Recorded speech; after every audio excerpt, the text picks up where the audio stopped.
আমাদের সাথে রোমেল খান আপনি আছেন।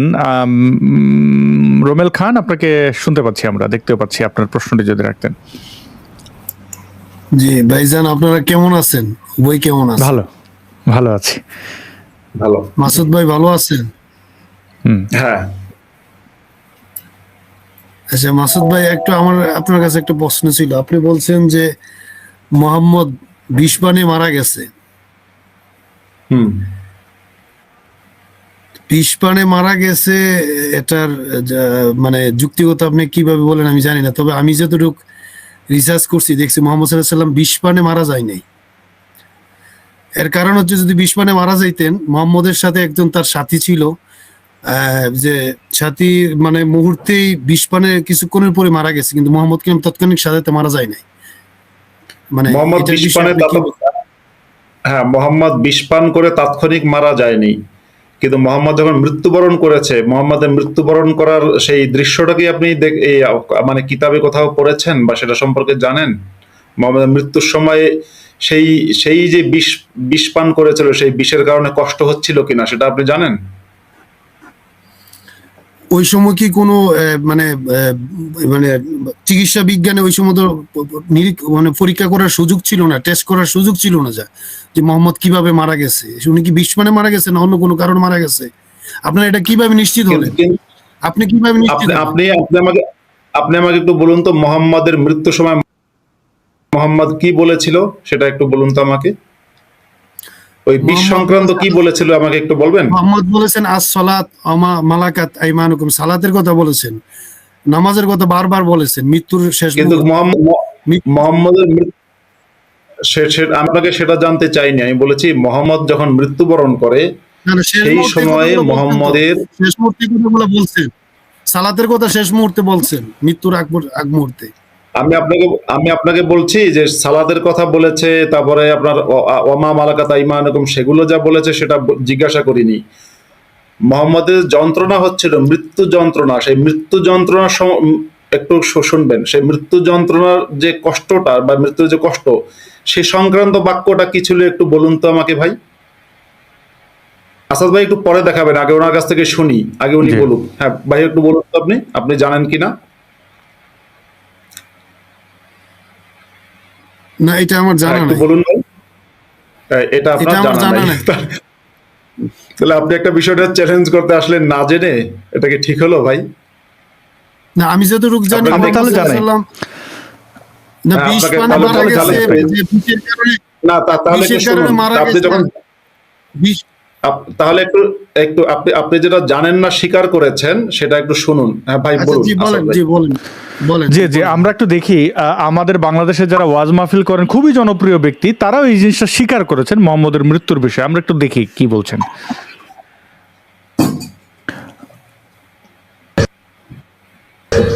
বিশ্বনবী মরে নাই, উনি ইন্তেকাল করেছেন। চিল্লা এখন ঠিক কিনা? ইন্তেকালের আগে বিশ্বনবী প্রচন্ড অসুস্থ হলেন। মা আয়েশারে ডেকে বললেন, আয়েশা, মনে হয় আমি বাঁচবো না। ওই যে খায়বার বিজয়ের দিন, খায়বার দুর্গ বিজয় করার পরে এক ইহুদি মহিলা আমার দাওয়াত দিয়েছিল। ওই দাওয়াত খেতে যাওয়ার পরে গোশতের মধ্যে বিষ মাখানো হয়েছিল রে আয়েশা। ওই বিষ মাখানো খাসির গোশত খেয়ে যে ব্যথা আমার পেটে উঠেছিল, আজ আবার সেই ব্যথা উঠেছে। বিশ্ব নবী ওই বিষ খাওয়ানো গোশতের কারণে ইন্তেকাল করেছেন। বিশ্বনবী বললেন পানি আনো। বিশ্বনবী পানি দিয়ে ওযু করলেন। ওযু করে কয়েকজন সাহাবীকে ধরে উঠতে চাইলেন, আবার ধপাস করে বেহুশ হয়ে পড়ে যায়। বিশ্বনবী উঠতে পারে না। আবার বললেন ঠান্ডা পানি আনো। পানির ভেতরে বিশ্বনবী 2 হাত ঢুকিয়ে দিয়ে ঠান্ডা ভিজা হাত দিয়ে চেহারার মধ্যে মাসে করলেন আর বললেন, ইন্নালিল মাউতি লা সাকারাত, হায়রে মৃত্যুর কি যন্ত্রণা, হায়রে মৃত্যুর যে কি কষ্ট। ও মিয়া, বিশ্বনবী যদি মৃত্যুর কষ্টে কাতরায়, আমাদের অবস্থা কি? আমাদের নসিবে কি আছে? আল্লাহ তুমি বাঁচাও, পড়ে না আমি। বিশ্বনবী কাঁদছেন, সাহাবারা একের পর এক দেখতে আসে, কান্নার রোল পড়ে গেল চারদিকে। বিশ্বনবীর কলিজার টুকরা নয়নের পুটুলি সাইয়্যিদাতুনা ফাতিমা বিশ্বনবীর কান্না সহ্য করতে পারে না। বিশ্বনবীকে ধরে সাইয়্যিদাতুনা ফাতিমা কান্নাকাটি শুরু করে দিলেন আর বললেন, ওয়া কুরবা আবা, ওয়া কুরবাবা, হায় হায় আমার বাবার কি কষ্ট, আহা, আমার বাবার কি কষ্ট হচ্ছে। বিষ্ণু বললেন, ফাতেমা তুমি কেঁদো না। দেখেন, শুধু মারাই যাননি, খুব ভয়ঙ্কর বিষক্রিয়ায় খুব কষ্ট পেয়ে মারা গেছেন, এবং এই সংক্রান্ত অসংখ্য হাদিস আছে। সংশয়.com এর এই আর্টিকেলটা আপনারা পড়ে নিতে পারেন। এখানে একদম বিস্তারিত দেওয়া আছে যে তিনি, এবং এই যে মিজানুর রহমান আজহারি, তিনি বাংলাদেশে অনেকের কাছেই জনপ্রিয়, তো তিনিও এটি স্বীকার করেছেন যে হ্যাঁ, খুবই বিষক্রিয়ায় তার নবী মারা গেছেন এবং ছটফট করে মারা গেছেন। এবং সেখানে ফাতিমা, তিনি যেভাবে বলেন, যদি আমরা যে ফাতেমাই বলি, তো ফাতেমা নিজেও এটি ব্যক্ত করেছেন বিভিন্ন হাদিসে। জি, রোমেল খান। যে এটা নিয়ে একটু মতভেদ আছে ভাইজান, আমি যতটুকু জানি এটা নিয়ে মিজানুর রহমান আজহারি এমন একটা না না, মতভেদ নেই। আমি আপনাকে বলছি, আপনি এখন মতভেদ নিয়ে কাটাতে চাইছেন তো। মতভেদ নেই। সহিহ বুখারী থেকে বর্ণিত হাদিস, মুহাম্মদ তার মৃত্যুর সময়ে যে বিষের কারণে মৃত্যুর সময় যে যন্ত্রণা ভোগ করেছে বিষের কারণে, সেটা সহিহ বুখারীর হাদিস। সহি বুখারি, সহি মুসলিম, আরো কয়েকটা জায়গায় আচ্ছা, এই বিষয়টি একদম নির্ধারিত, এটা নিয়ে কোনো, এই জন্য এটা লুকোতে চায় অনেকে। হ্যাঁ, ইসলামপন্থীরা লুকাইতে চায় যে না।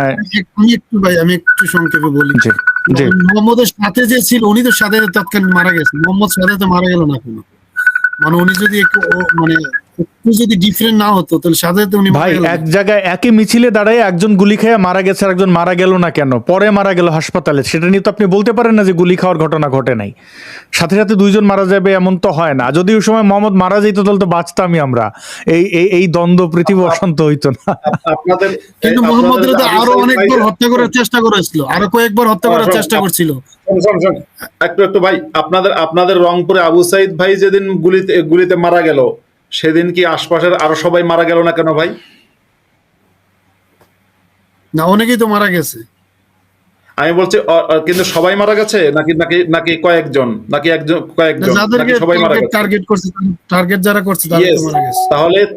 তাহলে বিষক্রিয়ায় যখন কেউ বিষক্রিয়ায় আক্রান্ত হয়, তখন কেউ আছে তাৎক্ষণিক মারা যায়, কেউ আছে সেই বিষক্রিয়া দীর্ঘদিন ভুগে।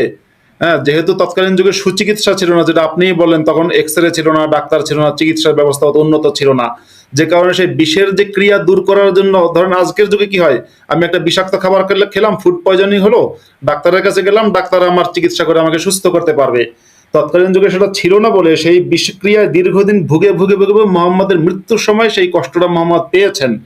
এবং এটা কোনো আপনার মুখতালাফি মাসালা না, এটা হচ্ছে সবাই জানে, এটা বুখারীর হাদিস, এবং ইসলামের সকল স্কলাররা স্বীকার করে যে মৃত্যুর সময় মুহাম্মদ সেই বিষের ক্রিয়ার কারণে কষ্ট পেয়েছেন। সেই বিষের ক্রিয়ার কারণে মুহাম্মদ মৃত্যুর সময় কষ্ট পেয়েছে। আচ্ছা ভাই, আচ্ছা ঠিক আছে, আরেকটা একটু প্রশ্ন একটু জানার জন্য আপনাদের কাছ থেকে ভাই, মুহাম্মদকে এই মুহাম্মদ সাল্লাল্লাহু আলাইহি সাল্লামকে তার যে অলৌকিক অনেক ঘটনাবলী আছে, মানে তার মুজিজা, এই সম্পর্কে আপনারা কি বলেন? তার সমস্ত মুজিজা কি মিথ্যা? একটা মুজিজা বলুন, মিথ্যাই না। একটা মুজিজা বলুন তো ভাই, একটা করে আপনি যেটা বলবেন, আমি বলি এক একটা করে মুজিজা বলবেন, আর সেগুলো কিভাবে হাস্যকর সেটা দেখাবো। হ্যাঁ বলুন, একটা মুজিজা কি, নাম কি বলেন? একটা মুজিজা হচ্ছে ওই যে আপনার ওনার ওই হাতে ইয়া ছিল, মানে আবু জাহেল কি ছিল সম্ভবত নিয়ে বলছিল যে মুহাম্মদ, তুমি যদি আমার হাতে কি আছে বলতে পারো তাহলে আমি ইসলাম গ্রহণ করব। মানে পাথর থেকে আওয়াজ বের হয়েছিল। ওই হাদিসটা একটু আমাকে দেখাতে পারবেন? দেখাতে পারবো, আমার কাছে নোট আছে, হয়তো এখন সাথে নাই। আচ্ছা, আরেকটা আছে ইকতারাবাতিস সাআতু ওয়ানশাক্কাল কমার, যে চাঁদ যে দ্বিখণ্ড হওয়ার বিষয়টা। চাঁদ দ্বিখণ্ডিত হওয়ার বিষয়টা, এটা আপনার চাঁদ দ্বিখণ্ডিত হওয়া দেখেছে কোন কোন সাহাবী? কে দেখেছে? তখন সারা পৃথিবীর কি পরিমাণ মানুষ দেখেছে চাঁদ যদি দ্বিখণ্ডিত হয়? ঐতিহাসিকভাবে কি এটা প্রমাণিত যে চাঁদ দ্বিখণ্ডিত হয়েছে? কে দেখেছে? ওই সময় তো অনেকেই এটা বিশ্বাস করছিল, ওনার বিশ্বাস করছিল, এবং ওনার সাথী সঙ্গী যারা ছিল তারা তো এটা মেনে নিয়েছে। না, সাথী সঙ্গীরা সবাই মেনে নেয়নি। আর তাছাড়া যখন আপনাকে কিছু যখন বলা হবে যে দেওয়ানবাগী হুজুর, শোনেন, যখন বলা হবে যে দেওয়ানবাগী হুজুরের একটা বই আছে, মানে হুজুরের ভক্ত একজন লিখেছে, সেখানে লেখা আছে যে কোন চট্টগ্রামে বা কোনো পার্বত্য অঞ্চলে দেওয়ানবাগী হুজুরের একটা অ্যাক্সিডেন্টের মাধ্যমে গাড়িটা পাহাড়ের খাদের উপরে গিয়ে শূন্যের উপর ভাসতেছিল, মানে শূন্যের উপর ভাসছিল, গাড়িটা নিচে পড়েনি। হুম, বা ধাক্কা খেয়ে গাড়িটা মনে করেন পাহাড়ের গিরি খাদে পড়বে, তো সেখানে শূন্যে ভাসছিল, ভাসতে পারতে কিছুক্ষণ পরে সে গাড়িটা এসে রাস্তার উপরে আবার চলে এসে যথারীতি সুন্দরভাবে চলেছে। এই ঘটনার যারা সাক্ষী তাদের ফোন নাম্বারও দেওয়া আছে। আপনি কি সেই বইটা আপনাকে আমি সাজেস্ট করব, একটু দেখবেন? এই যুগের ঘটনা, কিন্তু বেশি দিন আগে না, মানে হয়তো এই যে মেরাজে গিয়েছিল ভাইজান, এরপরে ওনাকে প্রশ্ন করছিল যে বাইতুল মুকাদ্দাসে কি আছে, উনি সবগুলো উত্তর সঠিকভাবে আরে দিয়েছিলেন। আরে আরে আরে ভাই, মেরাজের ঘটনা তো আরো রোমান্টিক ঘটনা। মেরাজের আসল ঘটনা কি আপনি জানেন? মেরাজের আসল ঘটনা কি আপনি ওনাকে যে জানেন নাকি? প্রশ্ন করছিল যে মেরাজে বাইতুল মুকাদ্দাসে কয়টা দরজা আছে, জালানা আছে, উনি তো সঠিকভাবে প্রপারলি উত্তর দিতে পারছিল। না না, এটা কোন হাদিসে আছে ভাই? একটু আমাকে দেখাবেন। এই যে মোহাম্মদকে প্রশ্ন করেছিল যে উনি প্রপারলি উত্তর দিতে পেরেছে, সেটা কোন হাদিসে আছে? হাদিস নাম্বারটা একটু দেখাবেন। এটা তো আর মেরাজের আপনার আসল ঘটনা কি? আর রাহিকুল মাখতুম হাদিস জীবনী গ্রন্থই তো আছে যে উনাকে। আর রাহিকুল মাকতুমের কত নাম্বার পৃষ্ঠা বলুন, আমরা কিতাব খুলে বের করছি। আচ্ছা, আমি আসলে আপনাদের সাথে প্রিপারেশন নিয়ে বসি না, কিন্তু যতটুকু জানি বললাম, হয়তো নেক্সট টাইম আচ্ছা, এগুলো সাথে নিয়ে বসবো। তাহলে আপনাকে অনুরোধ করবো যে পরের সপ্তাহে আপনি যুক্ত হয়েন, হাদিস নিয়ে যুক্ত হয়েন, আমরা এটা নিয়ে ডিসকাশন থাকলে ভালো, তো আমরা একটু জানলাম, ভালোই তো হইলো, তাই না? আচ্ছা মাসুদ ভাই, আরেকটা আপনার জন্য ব্রাদার রাহুল ভাই আপনাকে প্রত্যেকটা প্রশ্ন চুলচিরা বিশ্লেষণ করে উত্তর দিছে, দেওয়ার পরেও তারপরে আপনি তেনা ফেসাচ্ছেন, উল্টাপাল্টা বলতেছেন, এটার কারণটা কি? এই যে ব্রাদার রাহুল ভাই ওই সময় আপনি চুপ ছিলেন, শুনছেন, মেনে নিছেন, চুপ ছিলেন, পাল্টা কোনো প্রশ্ন আচ্ছা করেন নাই, আচ্ছা আমি যতটুকু দেখছি। আচ্ছা আচ্ছা ভাই ভাই ভাই, আপনি কিসের কথা বলছেন আমি জানি না। ব্রাদার রাহুলের সাথে আমার সামনাসামনি ইউটিউবে কোনোদিন কোনো বিতর্ক হয়েছে বলে আমার এখনো মনে পড়ছে না। কেউ হয়তো ভিডিও এডিট করেছে, কিন্তু ব্রাদার রাহুল আপনার ব্রাদার কার ভাই? ব্রাদার রাহুল কার ব্রাদার? উনি মানে কার ভাই? বাদ দেন, মানে তো বাদ দেন, ভাই। উনি একটা টাইটেল দিয়েছেন মাসুদ ভাই, আপনাদের হয় না, আপনারা হাফেজ মাওলানা মুফতি লাগান নামের আগে, উনি একটা কিছু লাগাইছে, বাদ রাহুল দেন ভাই, না ভাই। রাহুল ভাই উনি ও, হিন্দু ছিল, আচ্ছা, উনি সনাতন মুফতি না, তাই আর কি ধর্ম ব্রাদার লাগিয়েছে। না না, রাহুল হিন্দু ছিলেন না, রাহুল হিন্দু ছিলেন না। রাহুল হিন্দু ছিল না, রাহুলের বাবা হিন্দু ছিল। আপনার সাথে যে ওনার ইয়া হইছে, জি আপনার ডিবেটটা হইছে, জি জি, রাহুল সাহেব হিন্দু ছিলেন না, জি আমি জেনেই বলছি। ওটা ছিল ফোন আলাপ, ওটা ছিল ফোন আলাপ। আর রাহুল আমার প্রশ্নে কি জবাব দিয়েছে ভাই, সেগুলো আমি দেখিনি। আপনি যদি দেখে থাকেন তাহলে সেটা দেখার পরে আপনি রাহুলের পক্ষ নিয়ে একদিন আমার সাথে বিতর্কে আসবেন, অসুবিধা নেই। রাহুল কি আমার প্রশ্নে কি জবাব দিয়েছে, রোমেল আমার খান তো ভাই তার একটা ভিডিও- কথা বলে রাখি, রোমেল খান ভাই একটা কথা হচ্ছে যে কি, এই যেমন আপনি এক সৎ সাহসী লোক, আপনি ঢুকতে খুব মোটামুটি খুব একটা কষ্ট হয়নি, আপনি এখানে যুক্ত হয়েছেন না? রাহুল সাহেবদের বহুবার চ্যালেঞ্জ করা হয়েছিল লাইভ ডিবেট করার জন্য, তারা আসে না। সে ফোন করেছিল মাসুদ ভাইকে, তার পরিচয় গোপন করে, এবং তার নির্দিষ্ট অংশগুলো সে প্রচার করেছে। এখন আপনার সাথে আমি ফোনে কথা বললাম, আপনি যা বললেন সেগুলো আমি রাখলাম না, খুব কৌশলে অডিও কাটা যায় খুব সহজে। ভিডিও কাটলে কি হয়, দেখা আমি যে মুভ করতেছি, আপনি যদি কেটে অন্য একটা জায়গায় যান তাহলে আমার অবয়ব বদলে যায়, অনেক কিছু বদলে যায়, বোঝা যায় যে এখানে কাটা হয়েছে। অডিও খুব সূক্ষ্মভাবে কাটা যায়, যেটা ধরা যায় না। কেউ কাউকে কল করে এবং সে বলেও না যেটা সে রেকর্ড করছে, সে হয়তো ভাই একটা জানতে চাই একটা ফটো আপনি বলেন তো, সে এরকম একটা বললো, তারপরে সে অনেকগুলো কথা এটার সাথে যুক্ত করে দিয়ে ওটা আপলোড করলো। তো সে এই ধুরন্ধরিতা সে করেছে, এর প্রমাণ হচ্ছে তার যদি আপনি সৎসাহস থাকে অসংখ্য ভিডিও মাসুদ ভাইয়ের সাথে আমি দেখছি, যে এগুলো অডিও ভিডিও না ভাই, এগুলো অডিও রেকর্ড, এবং সে প্রতারণার আশ্রয় নিয়েছে। আমাকে কল করেছিল, ফোনে কল করেছিল, মানে জাস্ট ফোনে কল করা বোঝেন না আপনি? কল করা, মেসেঞ্জারে কল করে সে তার মতো করে জি, জি। রেকর্ড করে আপলোড করেছে। মানে এটা আপনি এটা play করুন। ডিবেট না, এটা হচ্ছে তারপরে যে- মুশফিকুর রহমান মিনার ভাই, মহিউদ্দিন ভাইয়ের সাথে ওনার ইয়ে হয়েছে, উনিও তো যথাযথ আচ্ছা উত্তর দেখুন দিছে। রোমেল ভাই, আচ্ছা রোমেল ভাই, রোমেল ভাই আপনাকে একটু সংশোধন করে দেখুন, কোন ব্যক্তি আমার কি জবাব দিয়েছে, কোন ব্যক্তির সাথে আমার কি লাইভ হয়েছে, সেটা তো এখন আলোচনার বিষয় না, বা আমার সাথে কিংবা আসিফ মহিউদ্দিনের সাথে। এখন আলোচনার বিষয় হচ্ছে, আপনি আমার সামনে বসে আছেন, আমরা লাইভে আছি, আপনি আমাকে প্রশ্ন করুন, আমি উত্তর দেব, কিংবা আপনি আমার সাথে কথা বলুন। হ্যাঁ, আমি এরকম অনেক ব্যক্তিকে প্রশ্ন করেছি, অনেককে অনেক রকম চ্যালেঞ্জ করেছি, চ্যালেঞ্জ গ্রহণ করে এরকম অনেক বলতে পারবো। ওই খতিয়ান দেওয়ার আসলে সময় নেই। ঘটনা হচ্ছে, আপনার ধরেন কথার কথা, আপনার বন্ধু কত টাকার মালিক সেটাকে আপনি আমার কাছে বলতে আসবেন, নাকি আপনি আপনারটা বলবেন? আপনার বন্ধু কত টাকা বেতন পায় সেটা কি আমি শুনতে চাইবো, নাকি আপনারটা শুনতে চাইবো? তা আপনার সাথে আমি কথা বলছি, আপনি ইসলাম সম্পর্কে কতটা জানেন, আমি কতটা জানি, কিংবা আপনার কোনো প্রশ্ন, আমার কোনো প্রশ্ন, এগুলো আমরা কথা বলবো। অন্য কোন ব্রাদার, কোন সিস্টার, কোন কি, সেটা তো আমার আলোচনার বিষয় না আজকে, তাই না? কোন আশা করি মিনার রুমেল কি, খান আপনি জি ভাই, যে আপনি আপনি ওই ডকুমেন্ট মুজেজের দলিল নিয়ে আপনি আচ্ছা, আসবেন।